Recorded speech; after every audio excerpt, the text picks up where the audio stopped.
Good morning MCom students. अपना जो topic है वो है डायरेक्ट टैक्स। बुक का नेम जो है वही है डायरेक्ट टैक्स। ठीक है, टैक्स आप लोगों ने बीकॉम में सबने पढ़ रखे हैं कि टैक्स का बेसिकली मीन क्या होता है। ठीक है, और डायरेक्ट टैक्स और इनडायरेक्ट टैक्स का मतलब क्या होता है। एमकॉम के अंदर जो है वो हम थोड़ा इसे अलग लेवल में पढ़ लेंगे, चीजें वही है बस थोड़ा सा डिफरेंट है। अब यहाँ पहले मैं टॉपिक स्टार्ट और आगे बढ़ने से पहले तुम लोगों को बेसिक बताना चाहूंगी, ठीक है, ताकि अपने को पहले का पढ़ा हुआ रिमाइंड में भी आ जाए। बुक का नाम है डायरेक्ट टैक्स। ठीक है, टैक्स जो होते हैं वो दो तरीके के होता है। पहला तो होता है डायरेक्ट टैक्स और दूसरा अपना होता है इनडायरेक्ट टैक्स। ठीक है, डायरेक्ट टैक्स का अगर मैं एग्जाम्पल दूं छोटा सा, तो हम लोग जब पढ़ते थे तो वो होता है इनकम टैक्स। ठीक है, ये क्या होता है अपना डायरेक्ट टैक्स। इनडायरेक्ट टैक्स की मैं बात करूं तो इनडायरेक्ट टैक्स जो होता है जीएसटी। गवर्नमेंट ने अभी कुछ टाइम पहले 1 जुलाई 2017 को जीएसटी एप्लीकेबल करा था।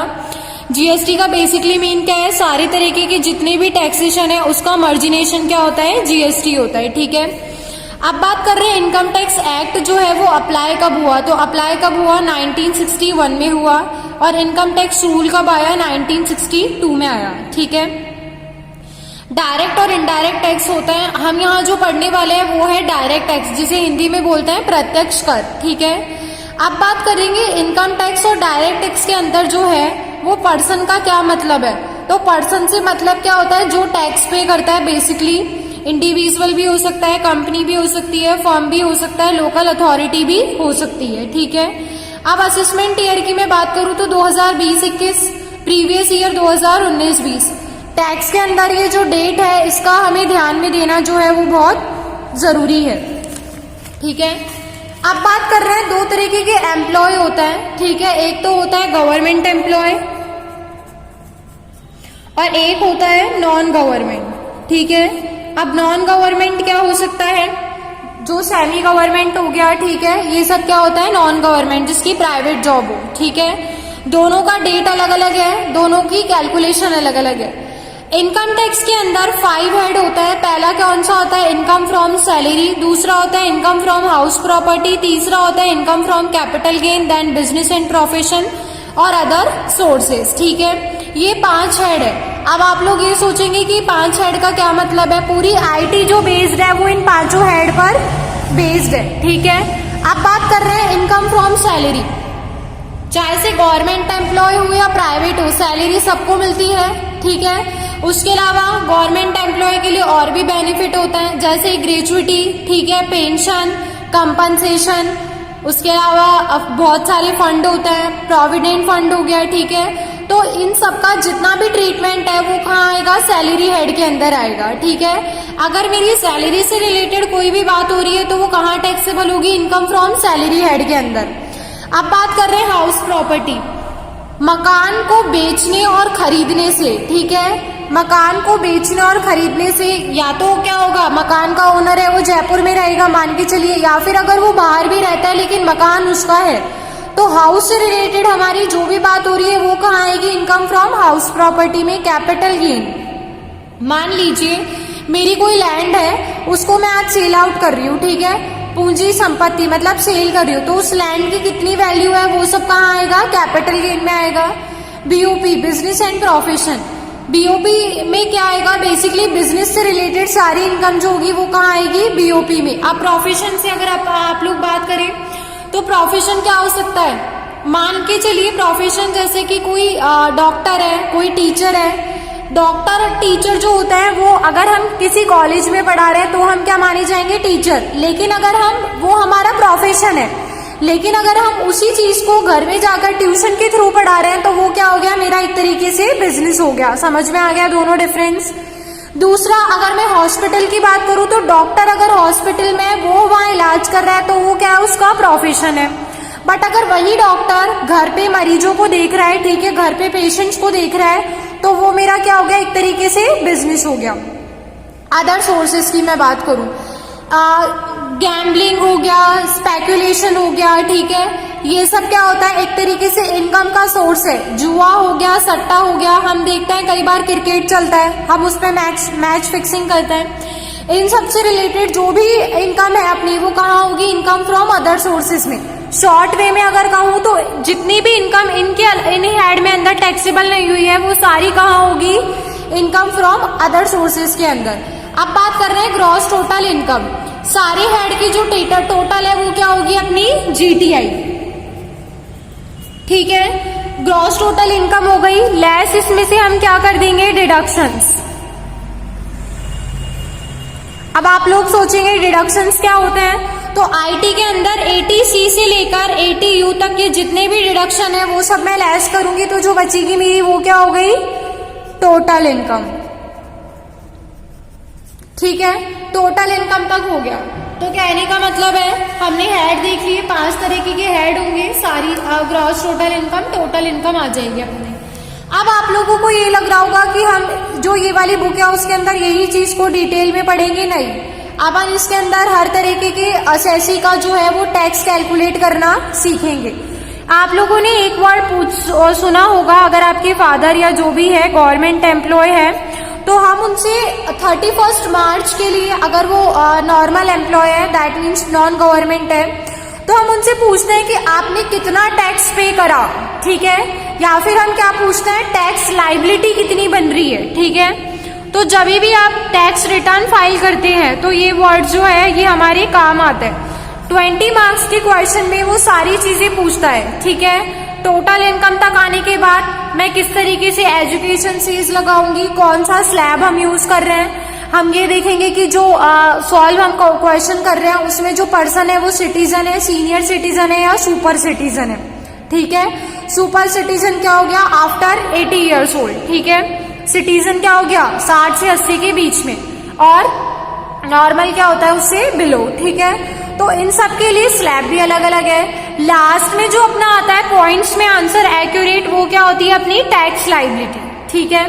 अब मान के चलिए जैसे मेरी टैक्स लाइबिलिटी आ रही है 1809.80 मान के चलिए, ठीक है। तो हम इसको कन्वर्ट कर देंगे, ये सब समझते हो, दैट मीन्स मेरी टैक्स लाइबिलिटी कितनी हो गई, 1810, ठीक है। यहाँ तक तो हो गई अपनी टैक्स लाइबिलिटी की बात। अब आपने जब शुरुआत में चैप्टर्स पढ़े होंगे इनकम टैक्स के अंदर, तो आप एक चीज पढ़ते थे जो बहुत इंपॉर्टेंट भी थी, वो थी रेजिडेंशियल स्टेटस, ठीक है।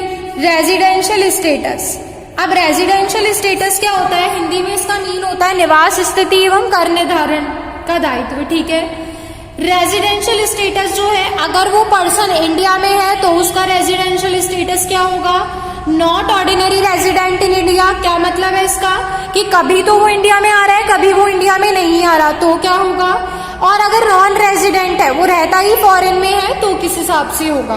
तो हमको क्या है, 2 तरीके की कंडीशंस गिवन थी, मैं एक बार आपको बता देती हूँ। ये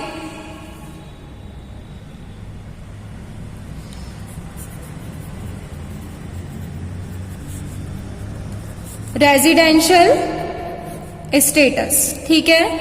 हमको क्या गिवन था, 2 तरीके की कंडीशंस गिवन थी, ठीक है। सबसे पहला पॉइंट अगर मैं बात करूं तो resident in India,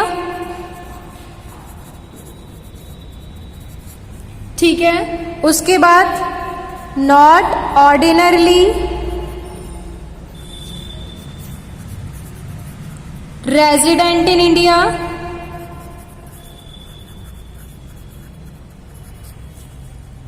third point non resident, ठीक है। पहले पॉइंट की मैं बात करूं तो रेजिडेंट इन इंडिया, अगर वो भारत का निवासी है, ठीक है, भारत में ही रहता है, भारत में ही खाता है, सारी चीजें उसकी यही है, भारत में उसका अर्निंग है, तो उस तरीके के केस में क्या ट्रीटमेंट होगा। अगर वो कभी भारत में रह रहा है, कभी इंडिया में रह रहा है, कभी कहीं और रह रहा है, लेकिन उसका इंडिया में भी बिजनेस है, तो क्या होगा। अगर वो नॉन रेजिडेंट है, दैट मीन्स वो अनिवासी है, मतलब वो भारत में रहता ही नहीं है, ना उसकी इनकम इंडिया की है, तो क्या होगा, ठीक है। तो इसको पूरा करने के लिए हमें 2 तरीके की कंडीशन गिवन होती है। पहला तो होता है बेसिक कंडीशंस, दूसरी होती है एडिशनल कंडीशन, ठीक है। तो फर्स्ट पॉइंट तो क्या होता है, बेसिक कंडीशन। सेकंड पॉइंट क्या होता है, एडिशनल कंडीशन, ठीक है। अब बेसिक की भी दो है और एडिशनल की भी दो है। आ गई बात समझ में। बेसिक की पहली कंडीशन क्या कहता है कि वो प्रीवियस ईयर में, फर्स्ट पॉइंट क्या कह रहा है, वो प्रीवियस ईयर में जो भी असेसी है वो प्रीवियस ईयर में कुल मिलाकर मींस टोटल 182 डेज या उससे ज्यादा मोर देन, ठीक है, भारत में रहा हो, मतलब इंडिया में जो है वो स्टे करा हुआ हो। क्या मतलब है? फर्स्ट है बेसिक की फर्स्ट पॉइंट बता रही हूं, प्रीवियस ईयर में कुल मिलाकर, ठीक है, प्रीवियस ईयर में कुल मिलाकर टोटल 182 डेज या उससे ज्यादा इंडिया में वो स्टे करा हुआ हो। ये तो होती है बेसिक की फर्स्ट पॉइंट। सेकंड पॉइंट क्या है बेसिक का कि प्रीवियस ईयर में, ठीक है, यहां पर भी प्रीवियस है, यहां पर भी प्रीवियस है, प्रीवियस ईयर में 4 इयर्स में कुल मिलाकर, ठीक है, कुल मिलाकर जो है वो 365 डेज या उससे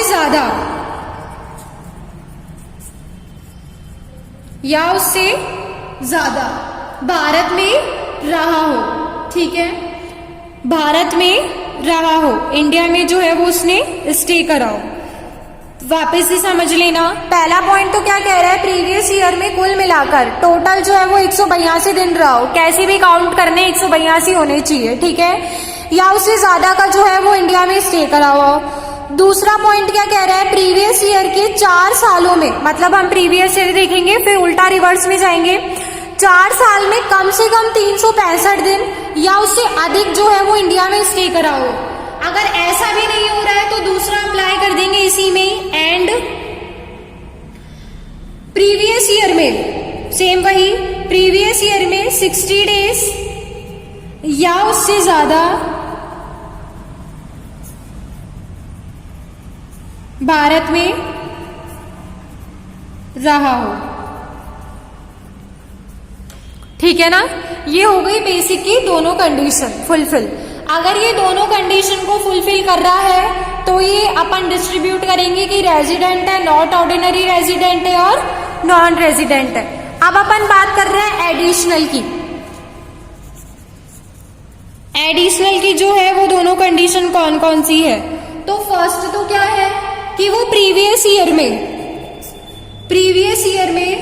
10 वर्ष में, 10 ईयर में, पिछले 10 सालों के में, ठीक है, कम से कम मैक्स टू मैक्स 2 साल जो है भारत में रहा हो, 2 साल भारत में रहा हो। पहला पॉइंट हो गया। दूसरा क्या कह रहा है, प्रीवियस ईयर में 7 साल में, 7 ईयर में जो है वो 730 डेज या उससे ज्यादा